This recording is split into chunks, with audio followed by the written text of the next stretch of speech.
Former President Donald Trump is now countersuing writer E. Jean Carroll for defamation.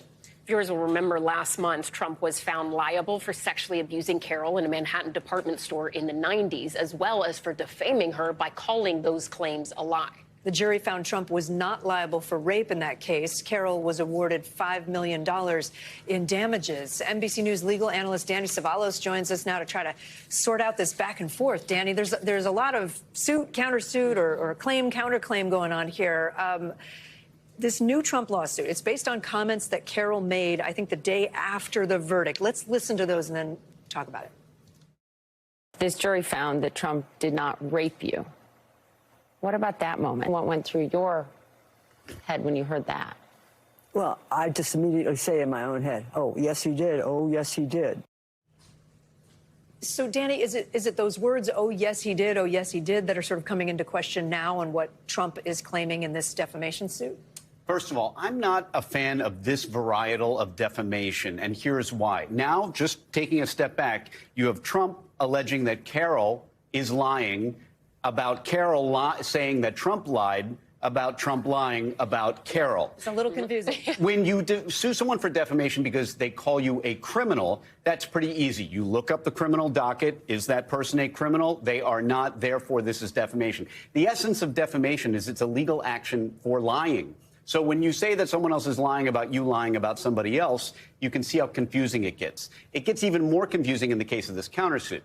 Now, Carroll and Trump are not equally situated here. Carroll can now say that Trump sexually assaulted her because the jury concluded that he did. And in fact, more than that, she may even be able to claim it going forward, as she's already trying to do, amending her complaint to say, hey, when Trump says this in the future, same thing. I get to get damages from him.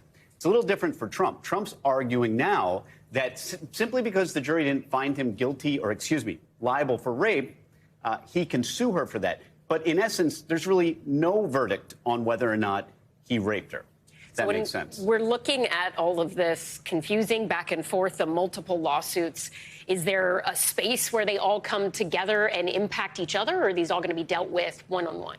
If this is a counterclaim, then it is, by definition, part of the original claim. She just amended her complaint. Now he's apparently counterclaiming against her. That's usually all within the same docket. But in terms of discovery, it might get a little stranger because you're going to end up relitigating something a jury already concluded. And again, there's a complicated issue called issue preclusion or estoppel, where the plaintiff here is going to try and argue, hey, a jury already came back with this. We don't need to go through discovery again. Every time you say that I'm a liar, I get damages. It's not exactly the same simply because the jury didn't conclude that he civilly raped her. So Trump's going to actually have to prove this one. Just to take a step back for the viewers for a second, you just said she amended her complaint. So he's saying you defamed me. She amended her original complaint to say what? To say that Trump defamed her again? This was a smart procedural strategy because when Trump again said that she was a liar recently, she could have filed a brand new complaint. But I think strategically what she did instead was,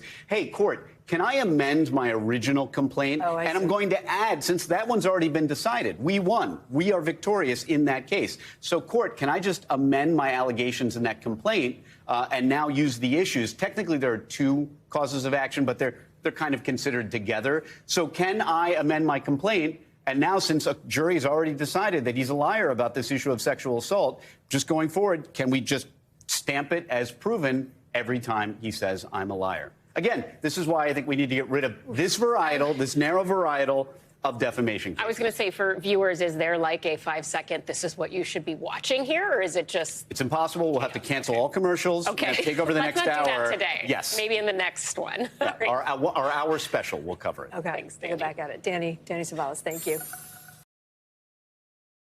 Thanks for watching our YouTube channel. Follow today's top stories and breaking news by downloading the NBC News app.